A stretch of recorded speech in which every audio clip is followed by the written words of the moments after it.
Mis hermanos, buenos días tengan todos ustedes.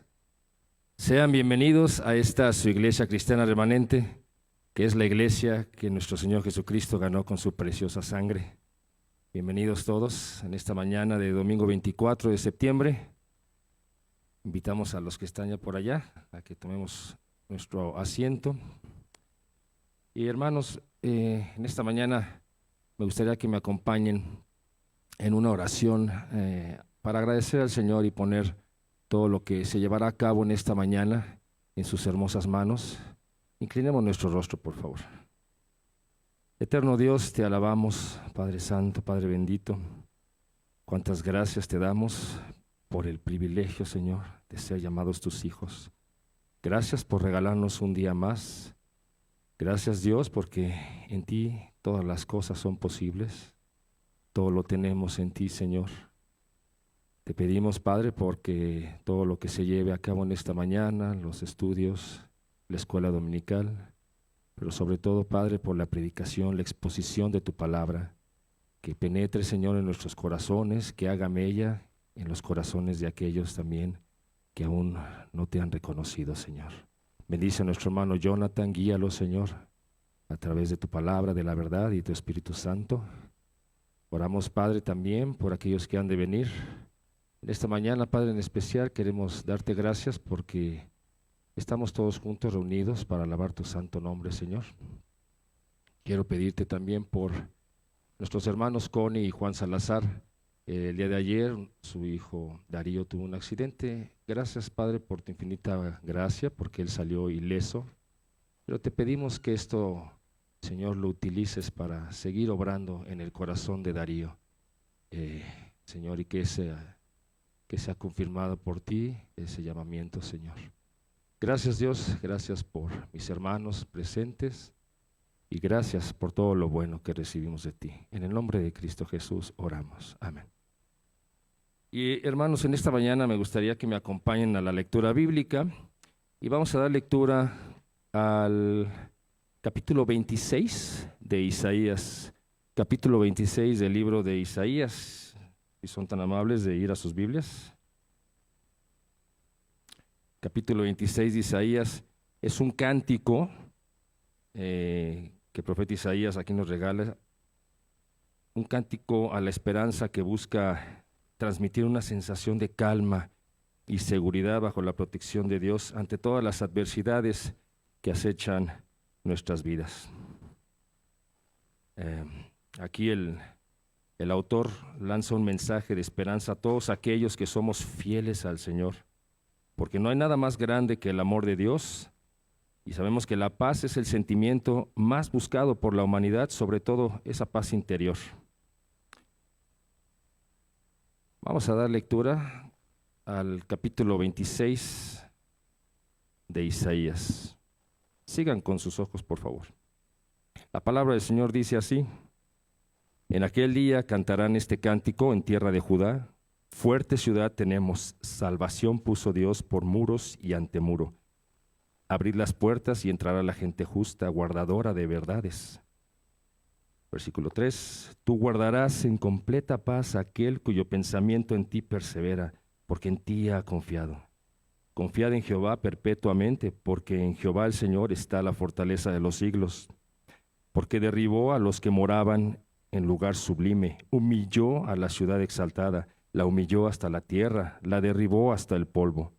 La hollará a pie, los pies del afligido, los pasos de los menesterosos. El camino del justo es rectitud. Tú, que eres recto, pesas el camino del justo. También en el camino de tus juicios, oh Jehová, te hemos esperado. Tu nombre y tu memoria son el deseo de nuestra alma. Con mi alma te he deseado en la noche, y en tanto que me dure el espíritu dentro de mí, madrugaré a buscarte, porque luego que hay juicios tuyos en la tierra, los moradores del mundo aprenden justicia. Se mostrará piedad al malvado y no aprenderá justicia. En tierra de rectitud hará iniquidad y no mirará a la majestad de Jehová. Jehová, tu mano está alzada, pero ellos no ven. Verán al fin y se avergonzarán los que envidian a tu pueblo, y a tus enemigos fuego los consumirá. Jehová, tú nos darás paz. porque también hiciste en nosotros todas nuestras obras. Jehová, Dios nuestro, otros señores fuera de ti se han enseñoreado de nosotros, pero en ti solamente nos acordaremos de tu nombre. Muertos son, no vivirán, han fallecido, no resucitarán, porque los castigaste y destruiste y deshiciste todo su recuerdo. Aumentaste el pueblo, oh Jehová, aumentaste el pueblo. Te hiciste glorioso, ensanchaste todos los confines de la tierra. Jehová, en la tribulación te buscaron, derramaron oración cuando los castigaste. Como la mujer encinta cuando se acerca el alumbramiento, gime y da gritos en sus dolores, así hemos sido delante de ti, oh Jehová. Concebimos, tuvimos dolores de parto, dimos a luz viento. Ninguna liberación hicimos en la tierra, ni cayeron los moradores del mundo. Tus muertos vivirán, sus cadáveres resucitarán. Despertad y cantad, moradores del polvo, porque tu rocío es cual rocío de hortalizas, y la tierra dará sus muertos. Anda, pueblo mío, entra en tus aposentos, cierra tras ti tus puertas. Escóndete un poquito, por un momento, en tanto que pasa la indignación. Porque he aquí que Jehová sale de su lugar para castigar al morador de la tierra por su maldad contra él, y la tierra descubrirá la sangre derramada sobre ella, y no encubrirá ya más a sus muertos. Pues gloria a Dios por su palabra. Y aquí el Señor nos asegura en este capítulo tan hermoso de Isaías esa paz que si caminamos al lado de Él y tenemos su fe, estamos seguros en Él. Y no obstante, el verdadero significado también de este capítulo del profeta Isaías es que nos recuerda que Dios cuidará y salvará a aquellos que confíen en Él. Gloria a Dios por su palabra. Nos ponemos de pie, hermanos, para adorar a nuestro Señor. Vamos a darle inicio a las alabanzas con mis hermanos.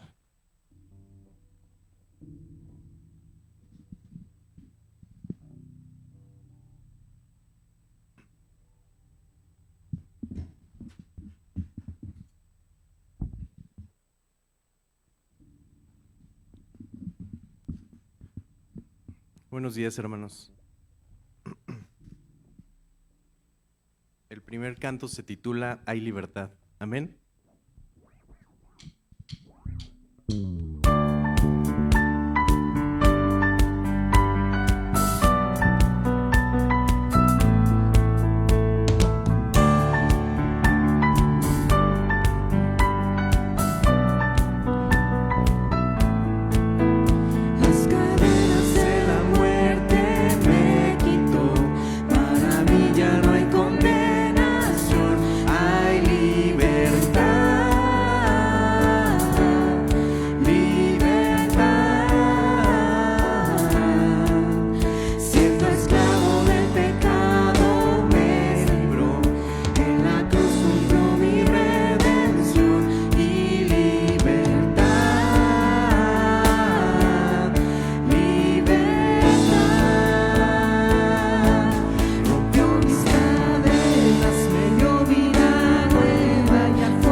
Proclamo al que en la cruz por mí murió y cambió mi duro corazón por libertad,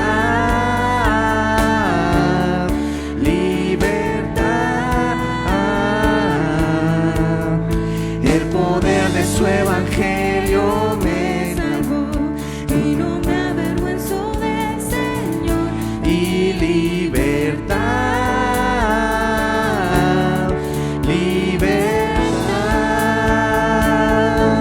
Rompió mis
fondo del mar, echó mi maldad, lavó mis pecados y me ha perdonado. Solo en el nombre de Jesús hay libertad.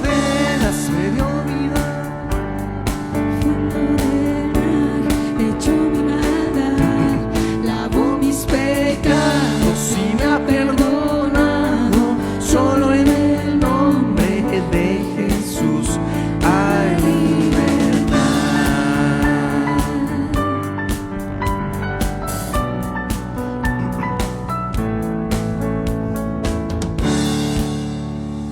Amén. El segundo canto se titula Poema de Salvación.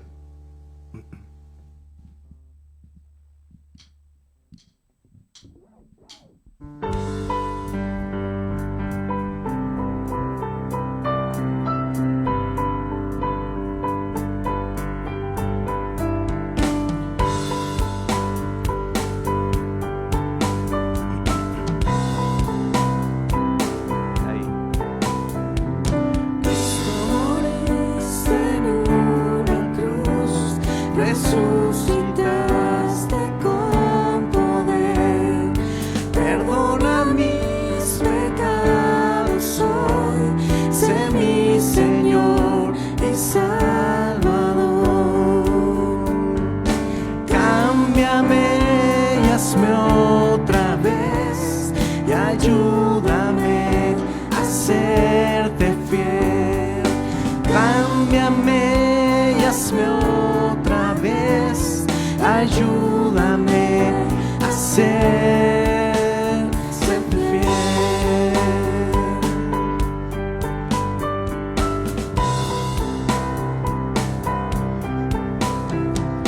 Cristo, moriste en una cruz, resucitaste con poder, perdona mis pecados hoy, sé mi Señor y Salvador.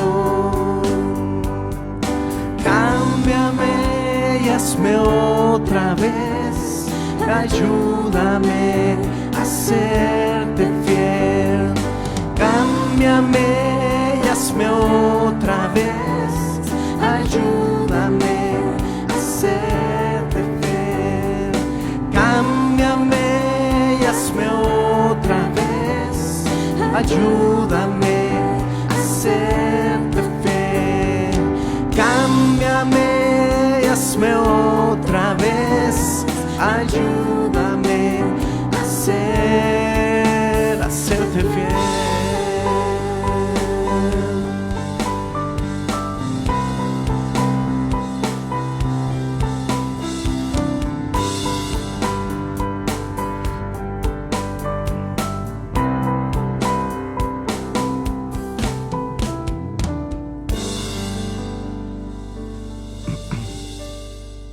Y el último canto, El amor de Cristo.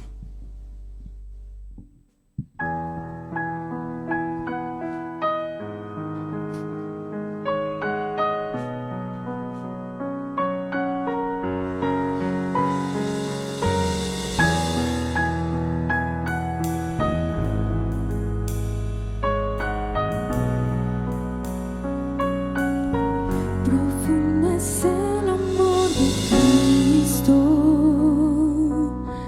más que el infierno y la maldad. Dejó su trono y su gloria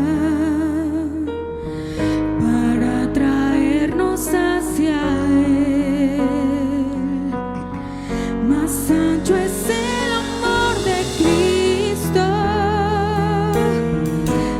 gozo que nos separó, me alcanzó en mis tinieblas, solo en Él hay salvación.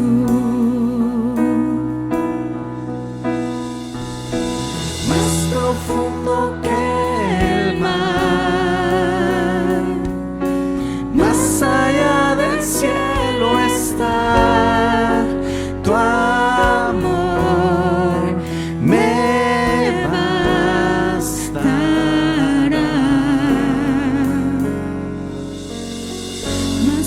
fuerte es el amor de Cristo,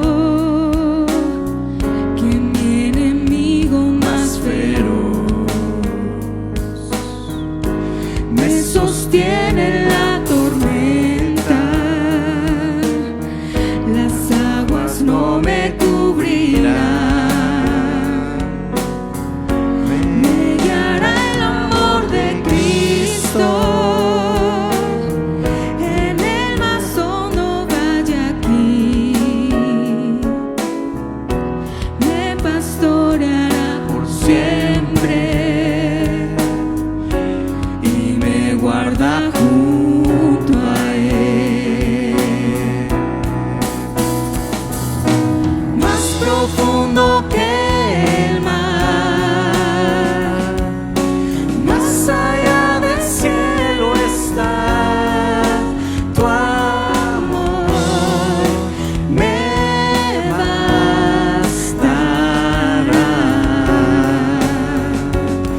Más fuerte que la tempestad, venció el pecado y la maldad. Tu amor me bastará.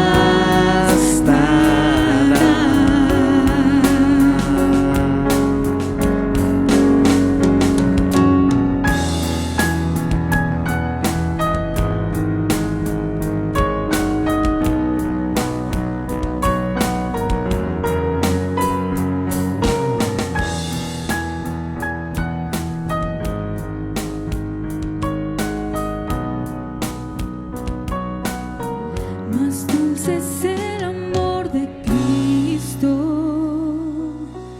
mientras más cerca estoy del fin. Disfrutaré su amor por siempre. No estaré. Me llenará El amor de Cristo, al su rostro contemplar, yo le amaré por siempre, su alabanza cantaré, su alabanza cantaré, su alabanza cantaré, su alabanza cantaré.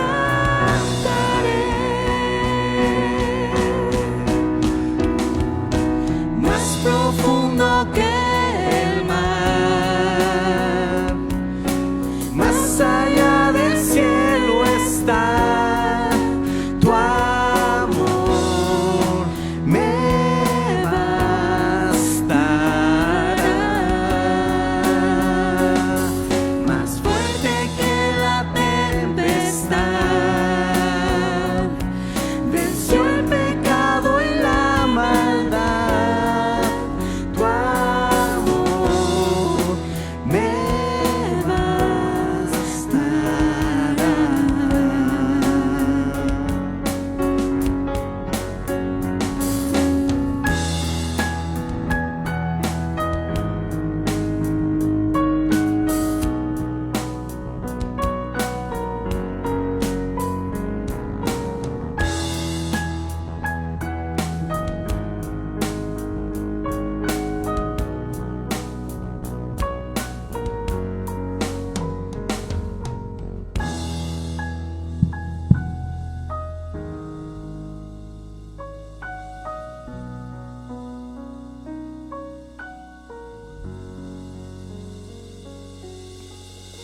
Amén.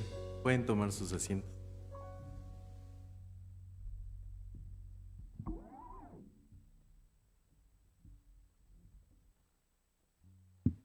Hermanos, ya nada más antes de dar inicio a la predicación de esta mañana con nuestro hermano Jonathan, nos gustaría saber y o conocer si hay alguna persona que nos visite en esta mañana por primera vez.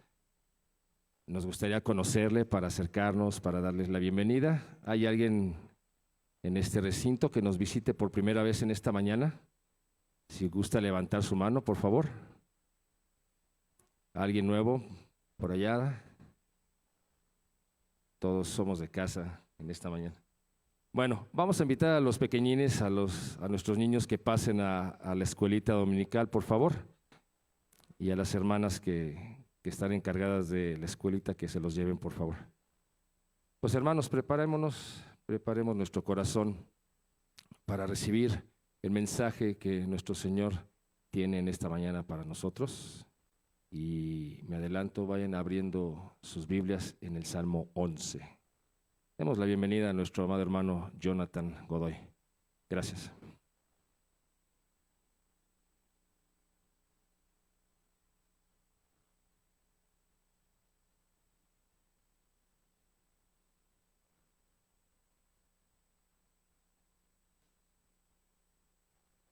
Sí, bueno, ¿sí se oye hasta allá? Bueno, probando. Perfecto, hermanos. Muy buenos días, hermanos. Es un privilegio, un honor estar aquí con ustedes nuevamente. Todo un gozo. Y pues como dice mi hermano Felipe, estamos en el Salmo 11. Póngale ahí un separador de sus Biblias. Salmo 11, que es el refugio del justo. Antes de que se me vaya, esto no es publicidad, pero no sé si ustedes ya fueron a ver la de Sound of Freedom, la película de Sonido de Libertad. Si no la han visto, por favor, vayan a verla. Vayan a verla, por favor. Apoyen esta causa. Es una película que abre los ojos sobre un pequeño porcentaje de la maldad que está allá afuera, tan terrible. Y también para alertarnos a cuidar más a nuestros propios hijos sobre lo que están haciendo. Está tremenda la película. Y que Dios bendiga, que Dios de veras bendiga a hombres como Tim Ballard, el hombre que ha rescatado a tantos niños de la trata. Y bueno, también a los productores y realizadores de la película, ¿no? Que Dios toque su corazón. Si no son salvos, oremos que Dios los tenga en sus planes, ¿no? Porque son hombres tremendos, ejemplares, y esperemos que el Señor los tenga entre sus planes eternos, ¿no? Para salvación, tanto a Verástegui como a Jim Caviezel y tantos otros. Y al mismo Tim Ballard, espero en Dios que sí sea hermano en Cristo.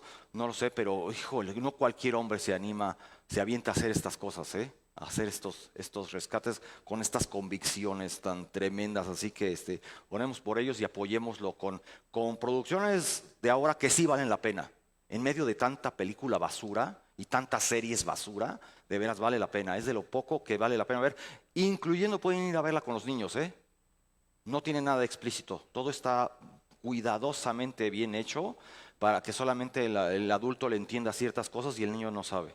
El niño solo entiende lo básico, secuestro de niños, es todo. Que es horrible, pero está hecha muy bien cuidada para todos, hermanos. Apoyemos la película. Así que bueno, vamos. No es publicidad, obviamente, lo recomiendo de mi corazón. Salimos con lágrimas de ahí, de la película, con una sensación tremenda. Y ojalá haya más maneras de apoyarle la causa. Bueno, en esta ocasión, hermanos, vamos a ver una súplica individual. Esta es una súplica individual, el Salmo 11. Y es una oración de confianza. Tengamos ahí un separador en sus Biblias. Ahí en algunas Biblias que ustedes tienen podemos notar el título que dice El refugio del justo. Tenía pensado otro título, pero pues del mismo capítulo ya tiene el título. Entonces, ¿por qué no dejarlo así, no? Se llamaría El refugio del justo. Y ahí luego el título nos dice tanto al autor principal, tanto al autor como a la audiencia del Salmo, al músico principal, Salmo de David. ¿Ya se han fijado que hay muchos capítulos así? Al músico principal, Salmo de David. Bueno, pues entonces, ¿quién es el autor del Salmo? ¿Quién es el autor humano? Pues David. Ya, tan fácil, ¿no? Y algunos creen que al músico principal, ¿quién sería? Es el Señor mismo, es Dios mismo. Otros suponen que tal vez era un líder de coros o músicos en la época de David, como Emán el cantor, Emán el cantor, o Asaf, el famoso cantor Asaf, como vemos en Primera de Crónicas 25, no lo busquen, donde ahí en ese capítulo todos estaban bajo la dirección de su padre. Asaf tenía varios hijos y todos músicos, ¿no?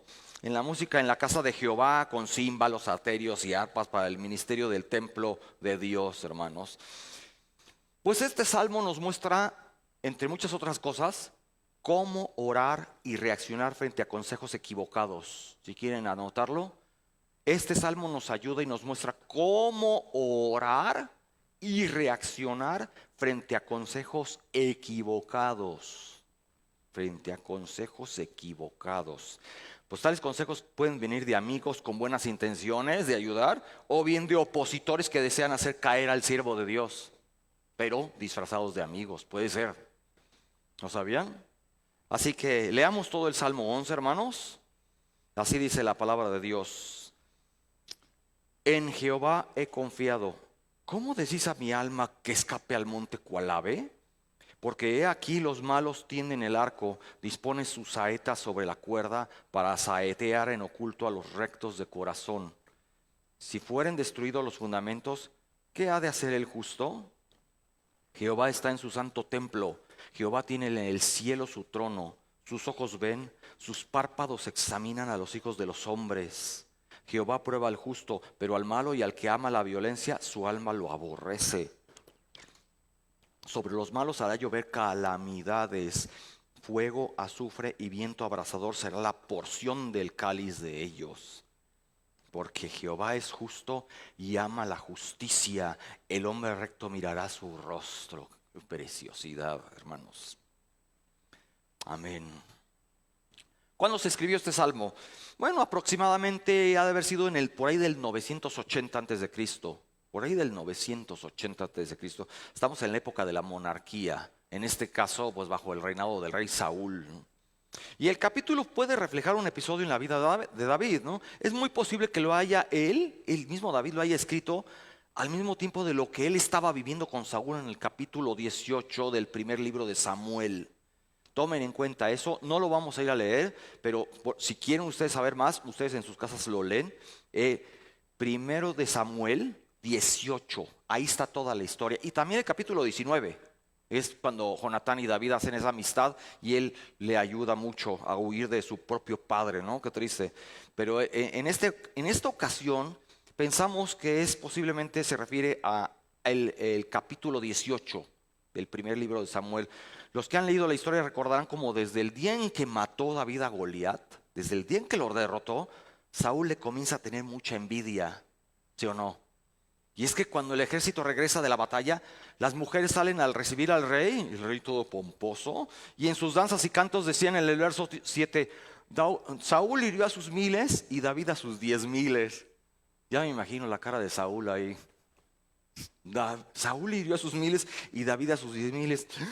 Entonces al oír todos estos cantos, Saúl, ¿cómo se ha de haber puesto? Bien enojado, piensa, a David le dan 10 veces más importancia que a mí. Ya solo falta que me quite él el trono, ¿no? Y que después de esto a mí me caiga un rayo. Así que un día, mientras David toca el arpa, Dios envía un espíritu malo para que atormentara a Saúl. Entonces el rey, ¿qué? Se pone como loco. Dentro del palacio mismo se pone como loco. Y como tenía una lanza en la mano, se la arroja a David con la intención de dejarlo clavado en la pared. ¿Cómo debe haber sido la escena si lo hubiera atinado? Gracias a Dios que David logra quitarse a tiempo, no una, sino 2 veces. Y aún con estos ataques, Saúl le tiene miedo a David. Aún con el poder que tiene Saúl, pues es el rey, le tiene miedo a David. ¿Y saben por qué? Le tiene miedo porque se da cuenta de que Dios lo cuidaba y lo ayudaba para ganar las batallas. Aún así. Mientras que a Saúl, Dios ya lo había abandonado.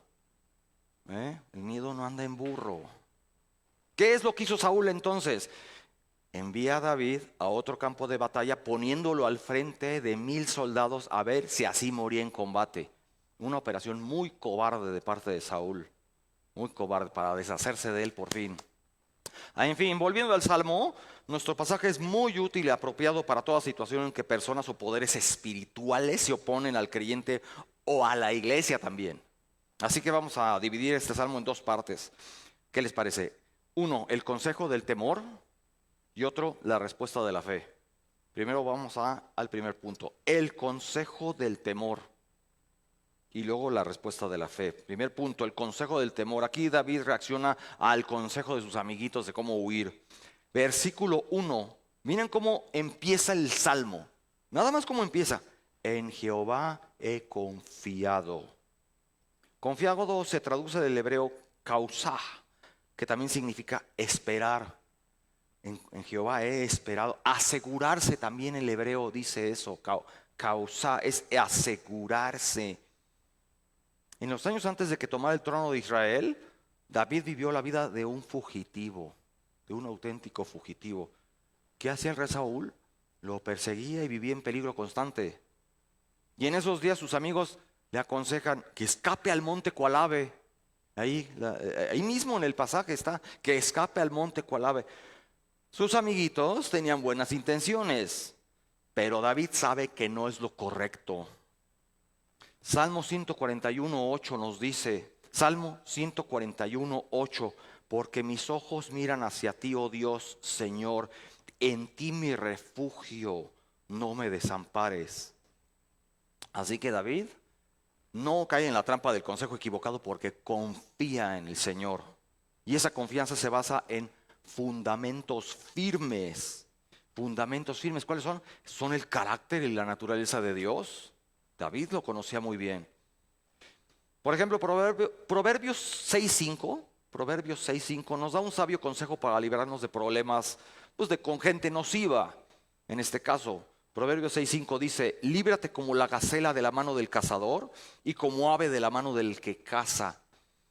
Sin embargo, la pregunta de nuestro salmo no nos expresa casi, aquí no aplica. Es un proverbio muy sabio, pero aquí no podría aplicar para con David.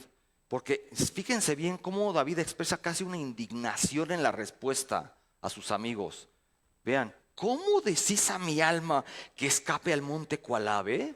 ¿Ya vieron? O sea, ¿cómo crees que voy a hacer eso? No importa cuán bien intencionadas fueran sus compadres, el consejo que le dieron desde la perspectiva de David fue como un tanto cobarde e irresponsable, posiblemente. El consejo del temor no podía compararse con la posición de confianza que David tenía en Jehová. Isaías 26, si quieren anotarlo, Isaías 26 del 3 al 4, es un pasaje hermoso que muchos saben de memoria y hasta hemos hecho canto, una alabanza de él. ¿Qué dice? Isaías 26, 3 y 4, tú guardarás en completa paz a aquel cuyo pensamiento en ti, ¿qué? Persevera, porque en ti ha confiado. Confiad en Jehová perpetuamente, porque en Jehová el Señor está la fortaleza de los siglos. Tan solo meditemos en estas primeras palabras del profeta Isaías, hermanos. Lo convertimos en un canto, no lo sabemos de memoria, pero en verdad no siempre lo practicamos. No siempre lo practicamos. Luego andamos llenos de ansiedad, llenos de estrés, llenos de inseguridad. ¿Y desde cuándo ha estado ahí el remedio? Ahí ha estado el tónico. Completa paz aquel cuyo pensamiento en ti, ¿qué? Persevera. Dios no es un Dios de botiquín, de ahí. Cuando lo necesites, úsalo. Tu pensamiento en el Señor persevera. Dijo el mismo Charles Spurgeon, y cito, a menos que afirmemos de una vez por todas nuestra confianza inamovible en Jehová, nos convertirá en el ave tímida que vuela hacia el monte siempre que se presenta un peligro. Ahí está. Y esto es David prefiere arriesgar, también dijo Spurgeon, David prefiere arriesgarse al peligro de mostrar desconfianza en el Señor su Dios. Está muy bueno esto, ¿eh? David prefiere arriesgarse al peligro David prefiere arriesgarse al peligro que mostrar desconfianza en el Señor su Dios. Charles Spurgeon. ¿Qué dice Segunda de Crónicas 16:8? Segunda de Crónicas 16:8. Como cuando dijo el vidente Ananías a Asa, rey de Judá. Segunda de Crónicas 16:8. Como cuando dijo el vidente Ananías a Asa, rey de Judá, ¿no eran los etíopes y los libios un ejército numeroso con muchísimos carros y hombres de a caballo? Sin embargo, porque te apoyaste en el Señor, Él los entregó en tu mano. Así es, hermanos, precioso. Ahora veamos cómo David recuerda las palabras de temor en la boca de sus amigos. ¿Cómo lo decían? Versículo 2. Aquí como que está David escribiendo lo que le decían sus amigos. Vean, huye, porque he aquí, versículo 2, porque he aquí los malos tienden el arco, disponen sus saetas sobre la cuerda. Como que es muy parecido a cómo el Salmo 10 describe al impío, ¿no? Se sienta al acecho en las aldeas, en los escondrijos mata al inocente, sus ojos espían al desvalido. ¿Sí o no? Se parece, ¿no? También nos recuerda un poco a los judíos malvados de Hechos 23. A estos judíos que tramaban contra Pablo en Hechos 23 nos dice que, no lo busquen, que cuando fue de día se juntaron e hicieron voto bajo maldición, diciendo que no comerían ni beberían hasta que hubieran dado muerte a Pablo. Muy parecido, ¿no? Ese tipo de actitud perversa. Bueno, pues en el lenguaje actual de este salmo, los amigos de David dirían: brother, tienes un arma, es como si dijeran actualmente: brother, tienes un arma cargada en la cabeza. Tienes que irte de aquí rayando el alba. El consejo que se le dio a David fue bien intencionado, pero puramente humano. Puramente humano. ¿Recuerdan Mateo 16? Mateo 16 del 21 al 23. Cuando Pedro le aconsejó al Señor Jesús algo que no. Puramente humano. Mateo 16 del 21 al 23. Ahí Pedro le aconseja al Señor que no siguiera el camino de la cruz. ¿Qué tal? Dice, ¿qué es lo que dice? Desde entonces comenzó Jesús a declarar a sus discípulos que le era necesario ir a Jerusalén y padecer mucho de los ancianos, de los principales sacerdotes y de los escribas, y ser muerto y resucitar al tercer día. Entonces Pedro, tomándolo aparte, comenzó a reconvenirle diciendo: ¿qué tal? Señor, ten compasión de ti, en ninguna manera esto te acontezca. Pero él, volviéndose a Pedro, dijo a Pedro: quítate delante de mí, Satanás.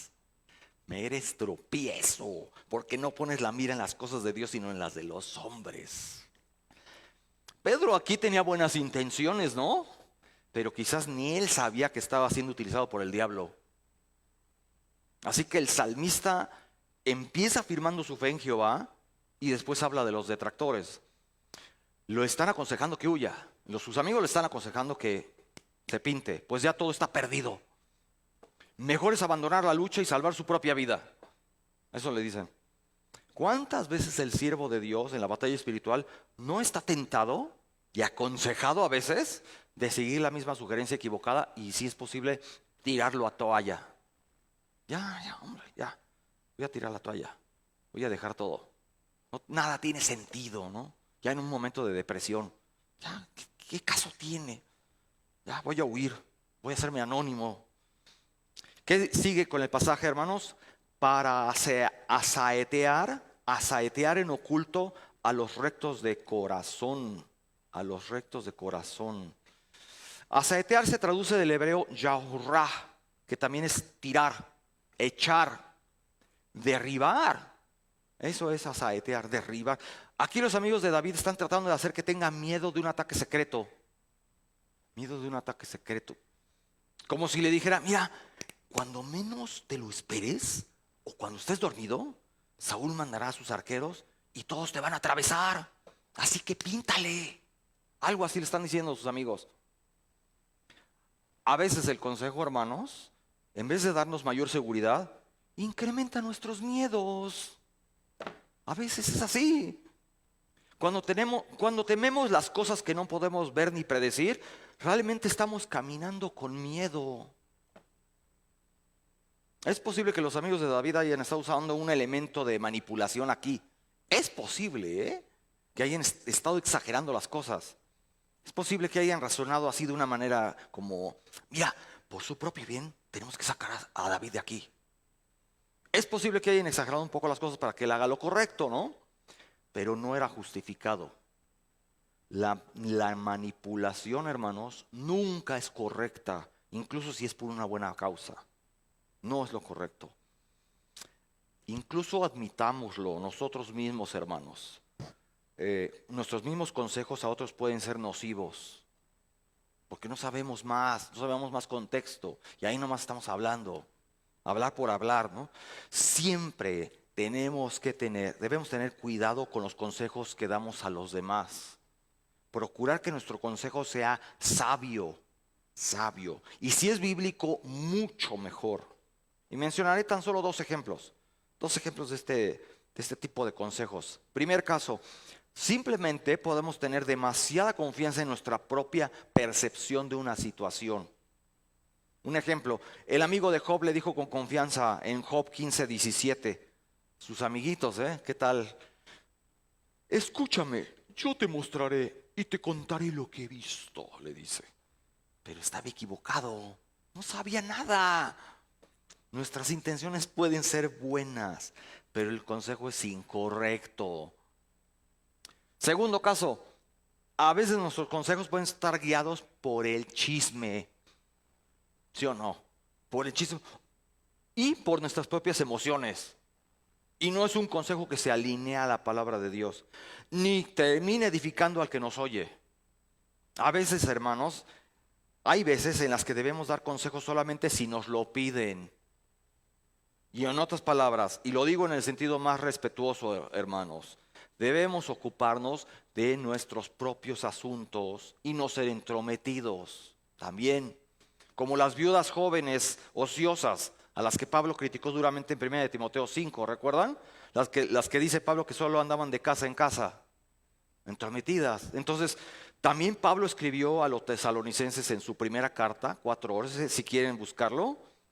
Primera de Tesalonicenses 4:11, otro pasaje que Pablo nos ayuda a estar equilibrados y evitar el chisme y el entrometerse, ¿no?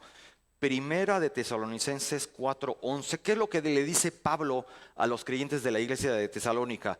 Que procuréis tener tranquilidad y ocuparos en vuestros negocios y trabajar con vuestras manos de la manera que os hemos mandado. O sea que enfócate, hijo, enfócate, a fin de que os conduzcáis honradamente para con los de afuera y no tengáis necesidad de nada. Lo único que debes sacar para los demás es tu testimonio. Conducirte honradamente para con los de afuera. Y les das consejo si te lo piden.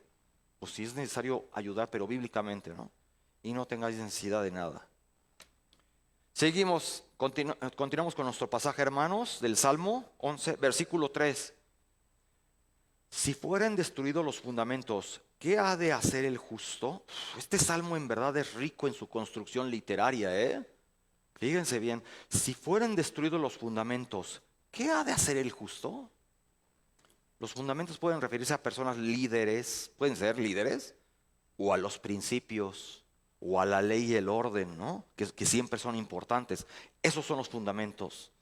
Y según los amigos y consejeros de David, ya el justo ya no puede hacer nada. No, ya todo se derrumbó. Y ya, lánzate. El diablo siempre trata de destruir los fundamentos. Si puede destruir la confianza en las escrituras o la dependencia de Dios, hermanos, o si puede cegar a los creyentes a las realidades espirituales, va a lograr debilitar a la iglesia y va a anular su impacto en la sociedad. Y eso es lo que hace constantemente, por eso no hay que claudicar, hermanos. Estas palabras en la boca de los amigos de David estaban destinadas a ser como una advertencia, ¿no? Advertencia. La idea era esa, más o menos. La base misma del gobierno de Saúl está destruida. ¿Qué puede hacer un justo como tú sino huir? ¿Qué ha de hacer el justo? Dice ahí en el versículo. ¿Qué ha de hacer el justo? Entonces, cuando David escucha las palabras de sus amigos, su cabeza probablemente le dice que había algo de razón en ellos, ¿no? A primer vistazo, ¿sí? en primera instancia puedes pensar, no, pues creo que sí, a lo mejor sí tienen razón. Pero su corazón le dijo que seguir este consejo y huir sería transigir. Si lo hago, estoy demostrando que no tengo fe en el Señor. Si huyo sería transigir. O sea, pues ¿cómo yo haría eso? Piensa David. ¿Cómo dicen ustedes que yo haga eso? ¿Y qué hemos de hacer nosotros cuando el enemigo desea destruir nuestros fundamentos, hermanos? ¿Qué hemos de hacer nosotros? La respuesta la encontramos en las mismas páginas de la Escritura, de manera maravillosa. Por ejemplo, Isaías 28:16. Isaías 28:16, en la profecía de Isaías sobre Cristo, nada menos que sobre el Señor. Isaías 28:16, ¿qué es lo que dice el profeta? Por tanto Jehová el Señor dice así: he aquí que yo he puesto en Sión por fundamento, ahí está, por fundamento. ¿Qué puso en Sión por fundamento? Una piedra probada, angular, preciosa, de cimiento estable. El que creyere no se apresure. Qué hermoso fundamento sólido, ¿no? Otro, en las palabras de Pablo a su discípulo Timoteo, nuevamente, sobre un obrero aprobado. Vamos a 2 de Timoteo 2:19.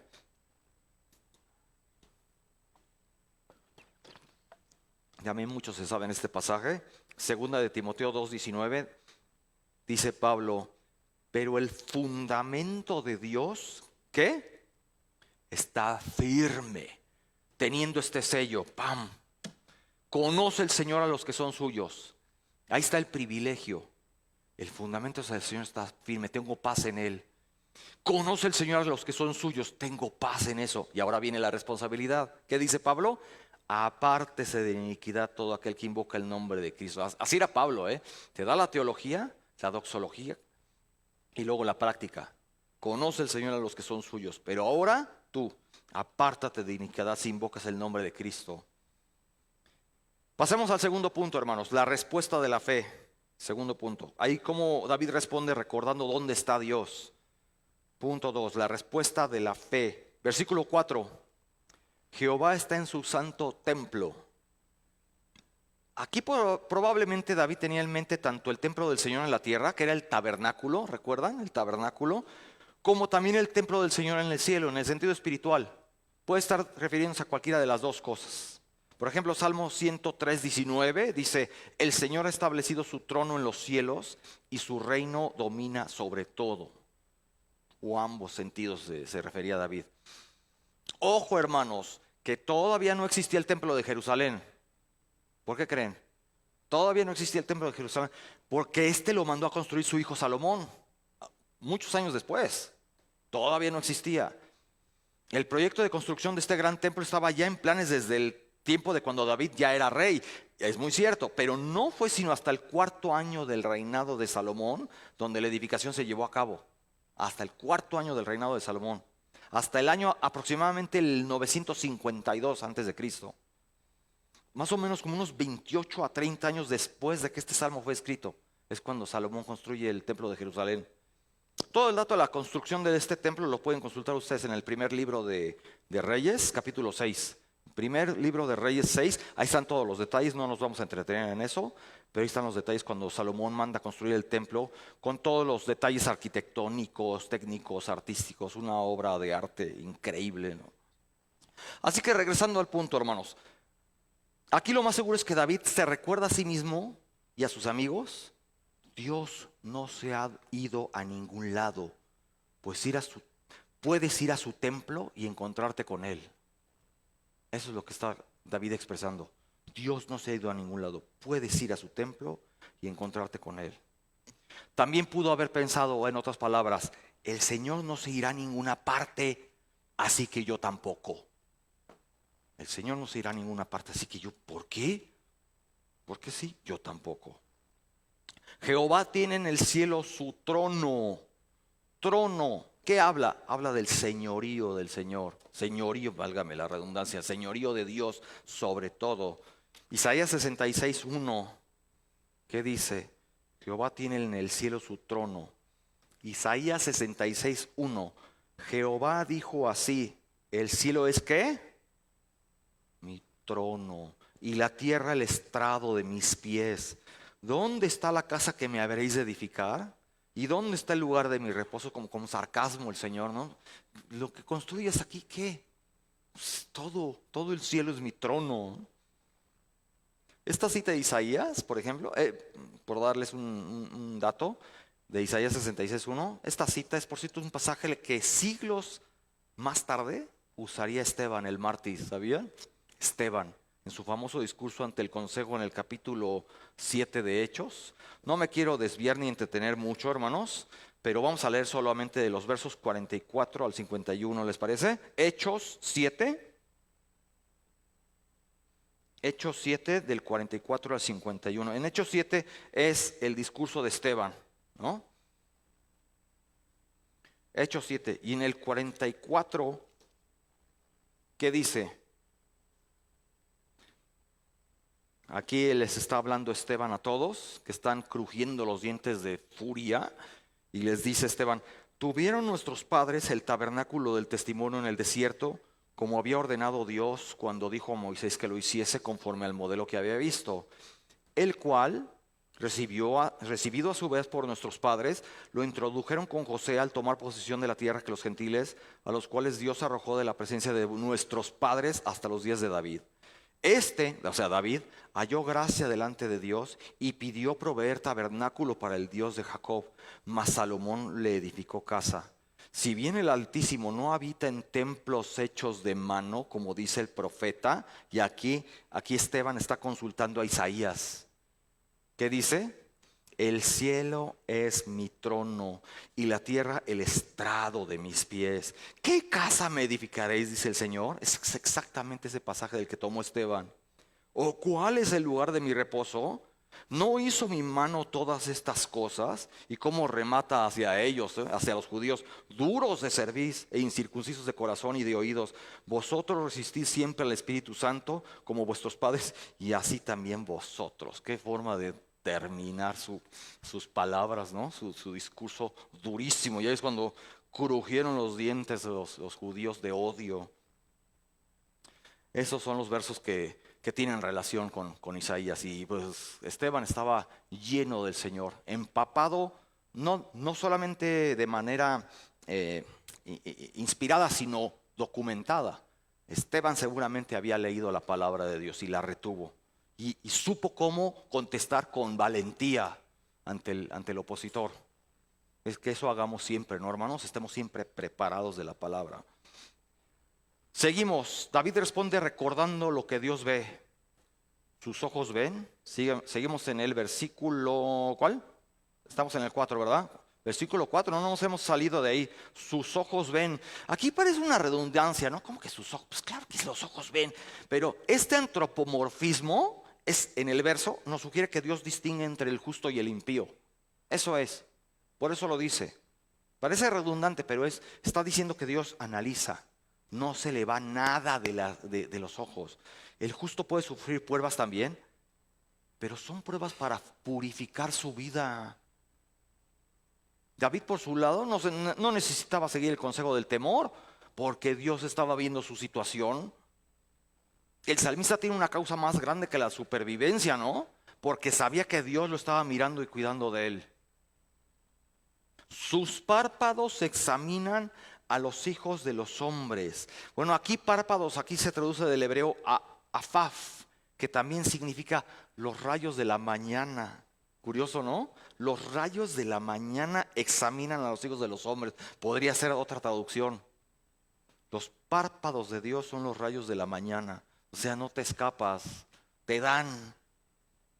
Hermano, hermana, cuando se sacuden los fundamentos y tú deseas esconderte, recuerda que Dios avienta sus rayos sobre todos y no hay escondite.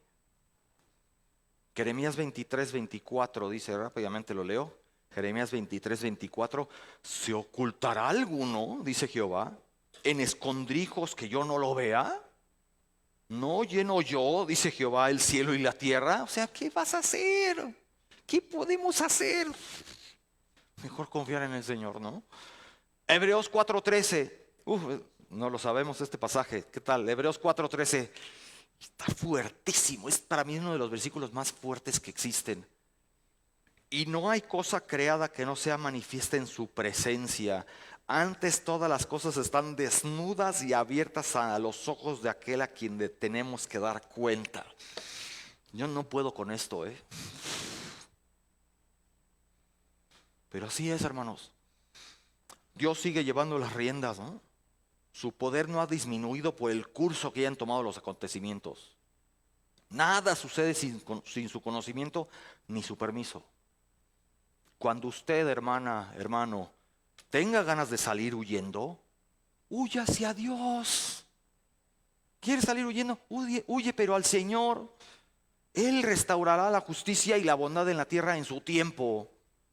Él restaurará la situación. Nos duele mucho ver la trata de niños, como lo dije al principio, con que lo que se ve en esta película. Pero él tarde o temprano va a hacer justicia. Nos duele muchísimo. Yo, si es posible, quisiera yo aportar con mi granito de arena a frenar toda esta maldad. Pero, ¿qué podemos hacer, no? Me siento tan impotente de ver estas cosas. Pero Él va a restaurar la justicia y la bondad de la tierra a su tiempo. Y el Señor tiene cuidado de las almas de esos pequeñitos. Eso es mi consuelo. Versículo 5. Jehová prueba al justo. Está diciendo David. Jehová prueba al justo. Aquí la palabra prueba es en el hebreo bauchan. Y se usa también para referirse a purificación de metales. Desde tiempos antiguos ya lo hacían así. Purificación de metales por medio del fuego. El fuego ardiente que purificaba metales.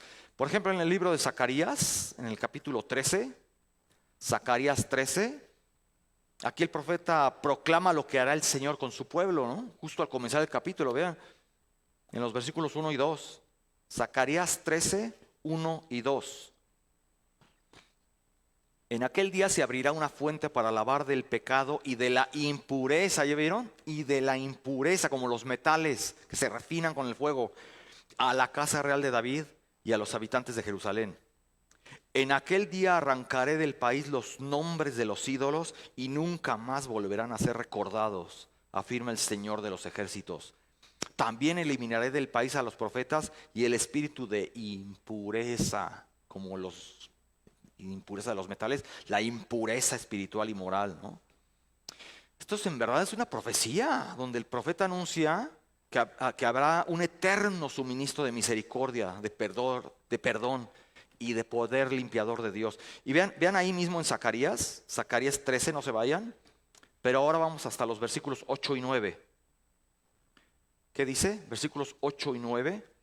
Y en todo el país, afirma el Señor, a las 2/3 partes serán abatidas y perecerán. Solo 1/3 parte quedará con vida. Pero a esa parte restante, ¿qué dice? La pasaré por el fuego.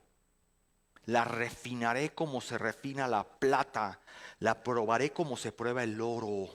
Entonces ellos me invocarán. Ya que pasó ese procedimiento, ¿qué dice? Entonces ellos me invocarán y yo responderé.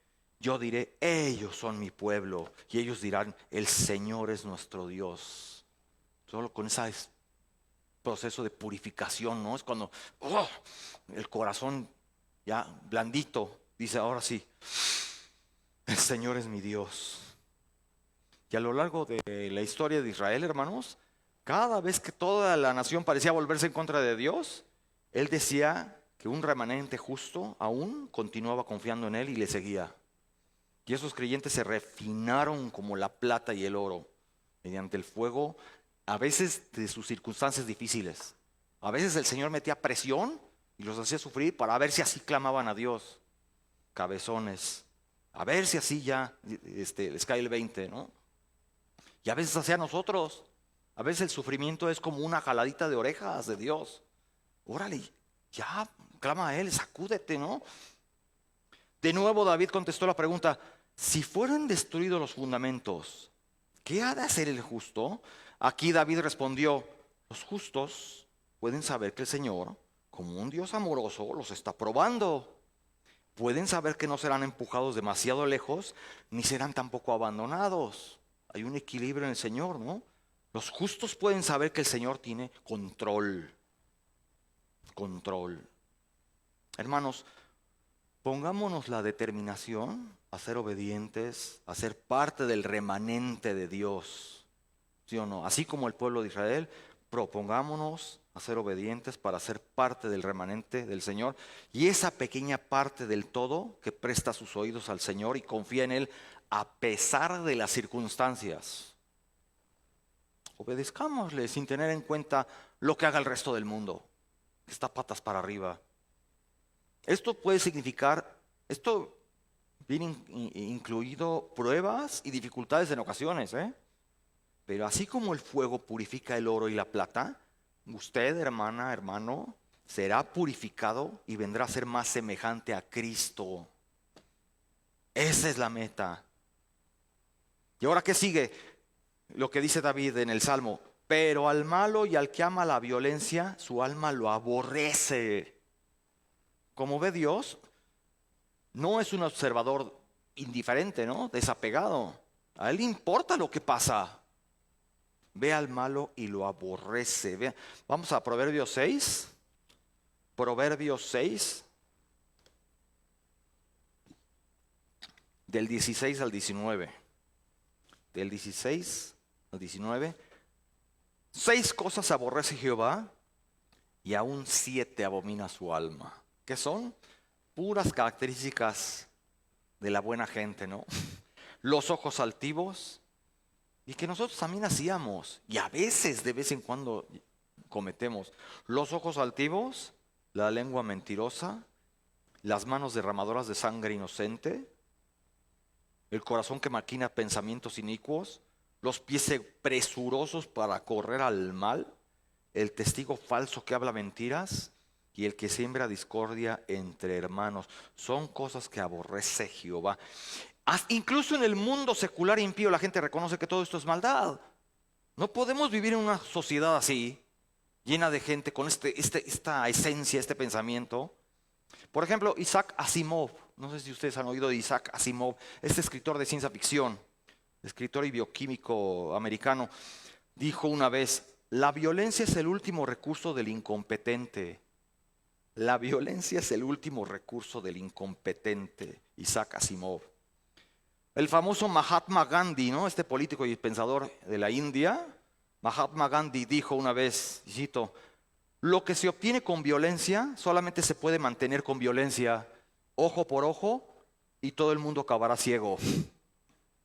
Pues así es. Pues algo de razón tienen que tener estas gentes, ¿no? Porque saben, lo ven, su propia conciencia, ¿no? Aquí David está diciendo a sus amigos: oye, soy hombre prevenido, pero no debería huir para protegerme, porque Dios me está mirando y ve cuán pecaminosa es la conducta de mis enemigos. Como mencioné hace rato, hermanos, el justo puede sufrir pruebas también, pero son pruebas para purificar su vida, ¿no? En cambio, al impío, las pruebas nunca le sirven para madurar. En cambio, son las que definen y sacan a relucir su verdadero corazón. El impío, el perverso, sufre algo, ¿y qué es lo que hace? A echarle la culpa a los demás, ¿no? Nunca admitir lo que hizo. En cambio, al justo, ¿qué pasa? ¿Qué dice Romanos? Todas las cosas nos ayudan a bien. Dijo Epicteto de Frigia, un filósofo greco-latino. ¡Qué barbaridad! Nacido en el año 55, a lo mejor era contemporáneo de Pablo y de los apóstoles. Epicteto de Frigia, filósofo grecolatino, dijo una vez, y cito: el infortunio pone a prueba a los amigos y descubre a los enemigos. El infortunio pone a prueba a los amigos y descubre a los enemigos. Pues debido a esta y muchas otras causas, Dios conoce al malo y lo aborrece. Por eso a mí personalmente no me gusta ese folletito, la verdad les soy sincero, hermanos, ese plan de salvación que comienza con la frasecita: paso 1, Dios te ama y tiene un plan maravilloso para tu vida. Yo no estoy de acuerdo. Es más, para mí esa teología ya desde el comienzo está mal. Al impío al que uno está evangelizando, él aborrece a Dios y Dios lo aborrece. Están en enemistad mutua y recíproca. Y lo más probable es que ese individuo esté bajo juicio. Eso no es precisamente un plan maravilloso para su vida. Lo que tiene que hacer el impío es tomar conciencia en qué situación está espiritualmente, para así buscar reconciliarse con Dios, ¿no? Pero por él nunca lo haría, de su iniciativa nunca, de él nunca van a hacer eso. Y aún así, si lo logra llegar a hacer y es genuino, sabemos que todo esto habrá sido un don de Dios, puesto en su corazón, dado por pura gracia. Si no es por la gracia, tan solo vean lo que le espera al impío en el siguiente verso, en el 6, ahí del mismo Salmo 11. Si no es por la gracia, vean qué le espera el impío. Sobre los malos hará llover calamidades, fuego y azufre. Aquí como David responde recordando el estilo de los malvados, ¿no? Esto da la imagen de juicio final y eterno. ¿Qué tenía que temer David de los hombres que están destinados al infierno? Y viento abrasador, fuego, azufre y viento abrasador. Aquí abrasador se traduce del hebreo salafá, que también es torbellino, ardor, horror. Incluso en otros pasajes, salafá aplica una hambruna. En fin, aquí el salmista usa todo este verso, palabras muy parecidas a las que Moisés escribió en Génesis con el relato de la destrucción de Sodoma, ¿sabían? Muy parecidas estas frases. Génesis 19 del 24 al 25, si quieren yo lo leo. Génesis 19, 24 dice: entonces el Señor hizo que cayera del cielo una lluvia de fuego y azufre sobre Sodoma y Gomorra, y allí así destruyó a esas ciudades y a todos sus habitantes junto con todo el valle y la vegetación del suelo. Así de severa va a ser la destrucción de los impíos.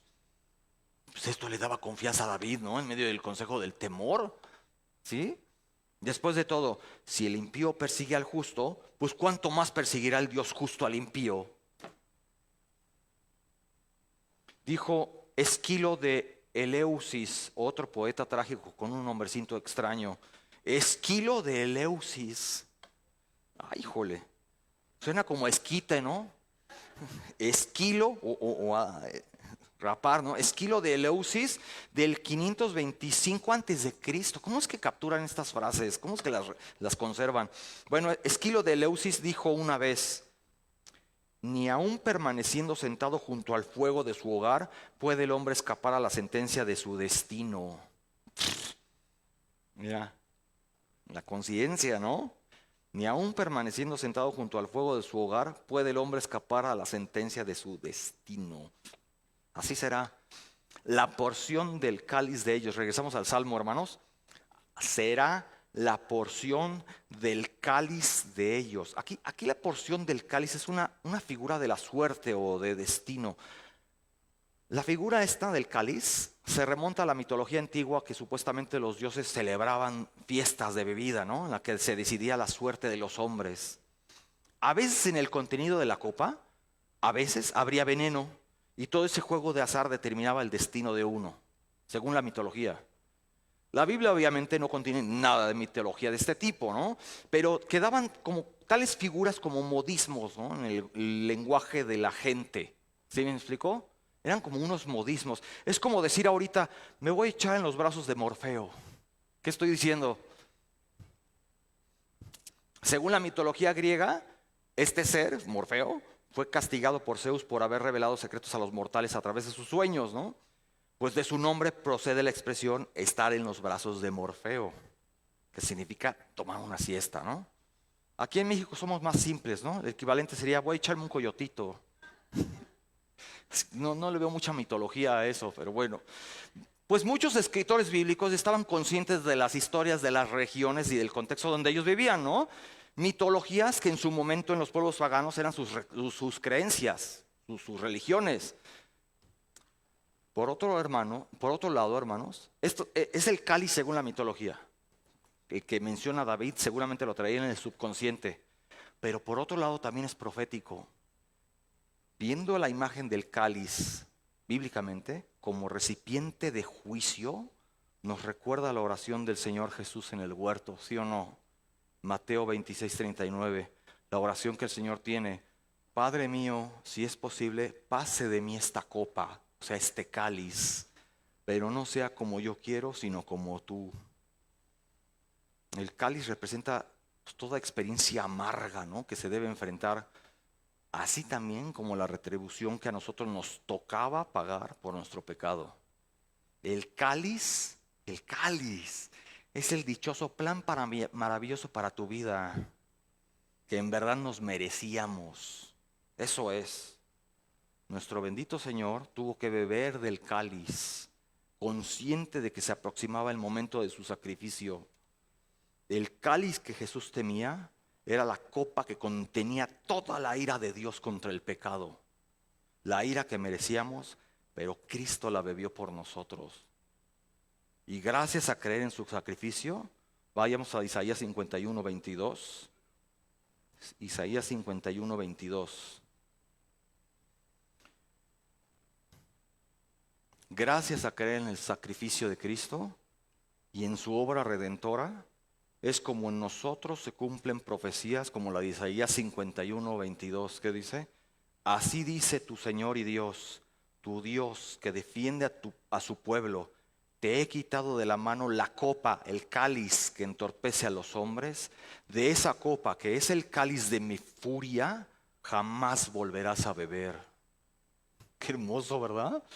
Solo en Cristo Dios pasa por alto la porción del cáliz que nos tocaba a cada uno de nosotros. ¿No es eso hermoso y glorioso, hermanos? Amén. Así que vayamos al versículo 7. Y ya con esto terminamos, hermanos. David, ¿cómo responde recordando el amor y el favor de Dios? ¿No? Porque Jehová es justo y ama la justicia. Esto era un consuelo y un estímulo para el salmista. ¿No? ¿No creen? Consuelo y estímulo. Porque él sabía que él era una víctima inocente de toda esta persecución que organizó el rey Saúl. Estaba seguro que el Señor justo tomaría su propio caso. El hombre recto mirará su rostro. Esto también está hermoso. Esta frasecita nos muestra también que David conocía muy bien de la historia de su pueblo Israel. ¿Sabían? Aquí nos revela el conocimiento que David tenía de su pueblo y de las leyes y de todas las órdenes que Dios le dio por medio de Moisés. Por ejemplo, en Números capítulo 6, apreciamos todas las especificaciones del voto nazareo para dedicarse a servir al Señor, ¿no?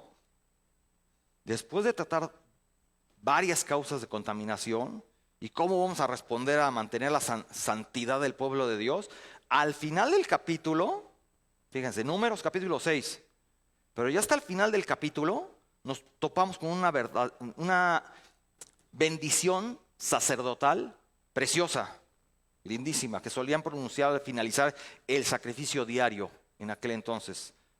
De los versos 22 al 27, Número 6, 22 al 27, Jehová habló a Moisés diciendo: habla a Aarón y a sus hijos y diles: así bendeciréis a los hijos de Israel, diciéndoles: Jehová te bendiga y te guarde. Guardar se refiere a la protección de Dios sobre los suyos, ¿no? Sabemos. Jehová haga resplandecer su rostro sobre ti y tenga de ti misericordia. Vean aquí, hacer el rostro resplandecer sobre uno significa mirarle con favor.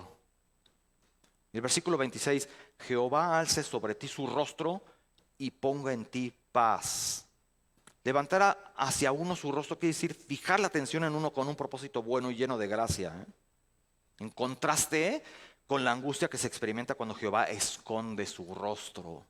¿Qué tal los pasajes? Y Jehová ocultó su rostro de ellos, ¿no? Todo lo contrario. Jehová alce sobre ti su rostro. ¿Y cómo termina, no? Y ponga en ti paz. Y versículo 27, y pondrán mi nombre sobre los hijos de Israel y yo los bendeciré. Esto que estamos leyendo, hermanos, nos subraya que solo un pueblo santo puede gozar las bendiciones de Dios. Y cuando el pueblo se mantiene limpio de contaminación, Jehová se deleita en poner su nombre sobre ellos, ¿no? Y bendecirlos. El pueblo de Dios le verá, como el Salmo 17:15. Salmo 17:15. En cuanto a mí, veré tu rostro en justicia. Estaré satisfecho cuando despierta tu semejanza. Oh, híjole. Estaré satisfecho cuando despiertas tu semejanza. Pero antes dice, veré tu rostro. Por cierto, breviario cultural.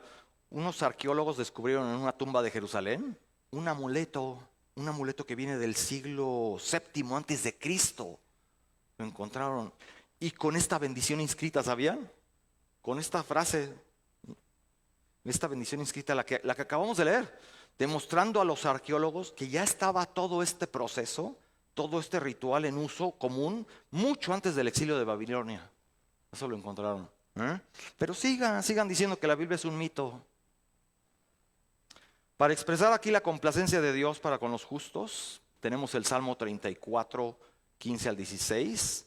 Y este Salmo 34, 15 al 16, el apóstol Pedro después lo retomó y lo puso en su primera carta, en 1 de Pedro 3:12. Tanto uno como el otro dicen casi lo mismo. Pedro usó este Salmo 34 en 1 de Pedro 3:12. ¿Y qué dice? Los ojos del Señor están sobre los justos y sus oídos atentos a sus clamores. Pero el rostro del Señor está contra los que hacen el mal, para borrar de la tierra su memoria. Ahí está. Y en Mateo 5:8, simplemente, ¿qué es lo que dice nuestro Señor Jesús? Mateo 5:8, bienaventurados los de limpio corazón, porque ellos verán a Dios. De hecho, el deseo de contemplar a Dios es una de las mayores motivaciones para una vida y corazón rectos, ¿no es así? El deseo de contemplar a Dios debería ser eso. Más que quedarnos con cualquier cosa de aquí, terrenal. No vale la pena. No, nada vale la pena, la verdad. Y a la luz de la eternidad menos. ¿Sí o no? Al final de este precioso salmo, hermanos, David nos indica dónde está la seguridad del creyente. Además, el justo disfruta de la comunión con Dios. Qué privilegio nos da el Señor, ¿no? Mientras que muchos ateos niegan el más allá o prefieren creer en la reencarnación. Ya me he topado con varios, que hablan como si de veras existe, con toda seguridad de que vamos a reencarnar o que ya reencarnamos de otras generaciones. Mientras que muchos prefieren creer en esas tonterías, es posible entender aquí que en este salmo, en este versículo 7, David nos da un pequeño vistazo de la vida después de la muerte. ¿Ya se fijaron? ¿Ya se fijaron en el versículo 7? Pondrá mi nombre sobre los hijos de Israel. No, Jehová alce sobre ti su rostro y ponga en ti paz. Jehová haga resplandecer su rostro sobre ti. Todo esto. No, perdón, hermanos, estoy equivocando. Porque Jehová es justo y ama la justicia. Lo confundí con el otro pasaje. El hombre recto mirará su rostro. No más este renglón. El hombre recto mirará su rostro. Aquí te está diciendo lo que va a haber después de la vida, después de la muerte. Tan fácil, ¿no? Perdónenme, hermanos, me perdí. La recompensa de una persona redimida debe ser mirar a Dios cara a cara. Eso debe ser, hermanos.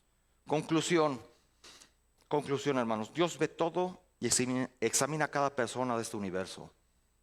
Esa era la fuente de la confianza de David. No era el extremo temor, pero tampoco la autosuficiencia, ¿verdad? Tenía confianza en un Dios santo, todopoderoso y omnisciente, y había un perfecto equilibrio. Y a veces, hermanos, nosotros siempre nos vamos a los dos extremos, a los dos lados, o al extremo temor o a la autosuficiencia. Seamos más equilibraditos, ¿no? Seamos valientes, pero dependiendo del Señor. Al mismo tiempo, ni al extremo temor, ni tampoco a la autosuficiencia. Dios no evita que los creyentes tengan circunstancias difíciles, como sabemos. Él pone a prueba tanto al justo como al malvado. Para algunos las pruebas de Dios se vuelven como fuego que refina, ¿no? Mientras que para los demás se va a volver un incinerador para destrucción. Así va a ser.